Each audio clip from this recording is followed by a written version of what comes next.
Food waste. I've just come from a conversation with Janice, who's been told by her GP that she really needs to lose weight.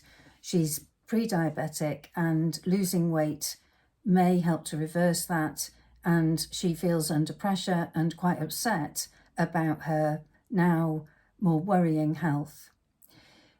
Janice has been dieting for most of her adult life, so she's used to cutting down on what she eats, but that's always been extremely stressful. But as we talked about her patterns of eating, what became clear was that something that really drives her overeating is not wanting to waste food. Janice was born in the 1960s, and her parents had experienced food shortages when they were children. That meant that she was raised to eat everything that she was served, and that was associated with being a good girl and not doing the bad thing of wasting food. And she's carried that on throughout her life. Apart from when she's been on a diet, she has been a good girl and cleared up her plate. Janice and I talked about the way that dieting just was a yo-yoing pattern of up and down, of success and then disappointment and frustration. And so we got much more focused on the patterns that were actually sustaining her eating more than she needed. And this thing of wasting food or making sure she didn't waste food came up time and again. Janice's inability to leave food on her plate, which happens day in, day out, means that she's regularly eating more than she needs. If she has a takeaway, she eats it all. If she has a ready meal, she finishes it.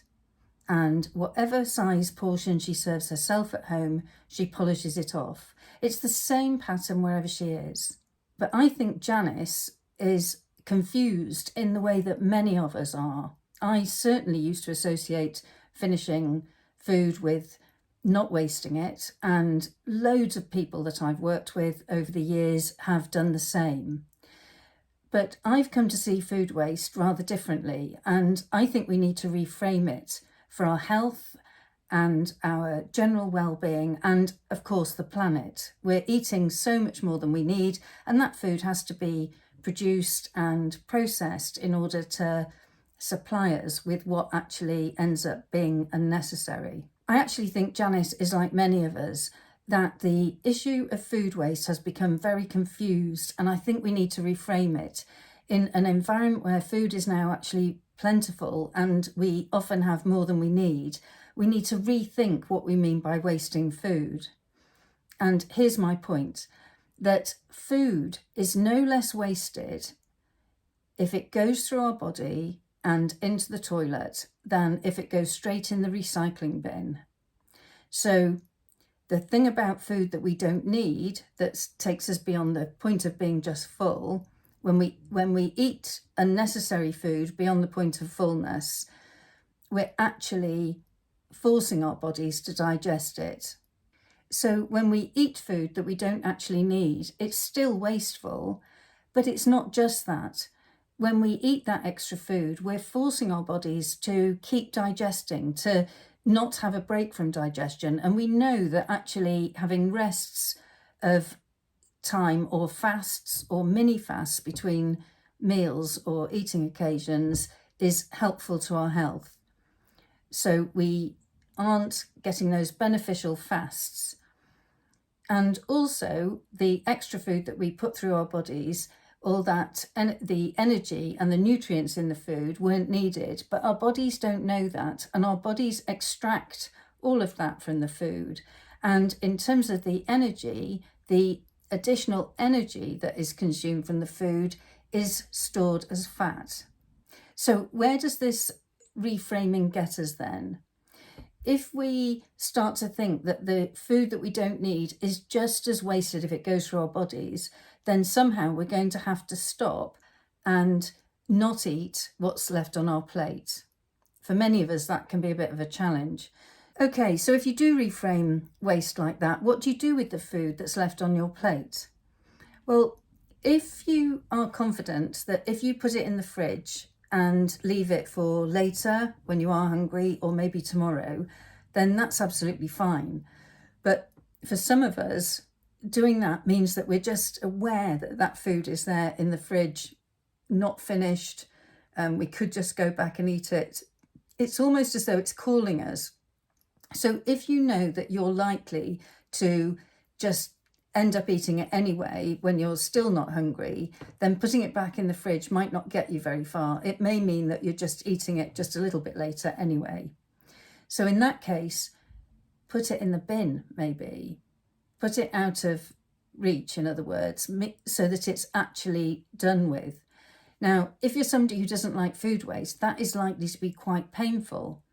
But that pain reaction, that discomfort is helpful. It means that you're likely to learn pretty quickly how much food you actually need, because if you're repeatedly throwing perfectly good food in the bin, that's going to really sharpen your awareness of how much is going in the bin, and therefore how much you didn't need on your plate, or how much quantity is what you need to get you through to the next meal. And it's when you actually serve the amount that you need in the first place, or you order the amount that you need in the first place, and you don't have anything left on your plate when you're just full, that you are actually preventing food waste, because now it's not going in the bin, and that unnecessary food isn't going through your body either. Years of polishing off food from your plate day in, day out may have made it really difficult to lose weight. It may have meant that you've kept looking to different diets to try and lose weight.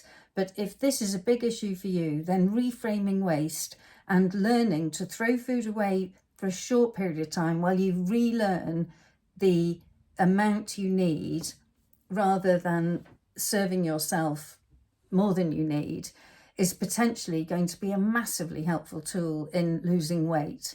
When you're eating food that's the right amount and not more than the right amount, and you stop at that point and then go and do something else, maybe you're not overloading your digestion, you're not overloading your body, and you're not, in a sense, forcing it to store the additional food as fat.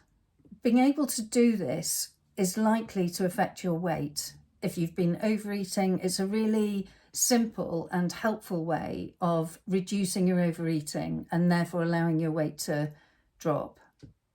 But it's not just about the extra weight that you might be maintaining. It can also really help your confidence. If you think about it, if you always polish off the food that you're served, you're handing over control of what you eat to the person who served you, whether that's somebody at home putting out the portion for you, or whether it's at a takeaway or a restaurant, or whether you're eating a supermarket pre-prepared meal. In whatever situation it is, if you're eating what you've served, they are controlling your eating, or you're handing over control. So taking back control of your food and your eating and your appetite can be a really confidence enhancing thing. People I've worked with have found this reframing of the food that you don't need as wasted anyway, and then it's a question of whether you put it through your body or whether you put it in the bin, hugely helpful, and actually a key factor in what helps them lose weight and keep it off. It doesn't involve real restriction, it's just eating to the point of fullness and then stopping. So just to recap, one form of overeating is clearing your plate so that you aren't wasting food, but actually the food that you didn't need was wasted anyway. Whether it goes through your body or the bin is just a decision, really. And the thing about putting it in the bin is that it doesn't lead to weight gain, and it doesn't put extra strain on your body from unnecessary digestion. If overeating is something that you feel stands in your way of losing weight and maintaining it, or eating for health, then check the links in the notes for this video. If you found this video helpful, please remember to like it, share it, and subscribe to my channel. In my next video, I talk about dealing with portion sizes that we're served when we're eating out, so in restaurants and in fast food joints.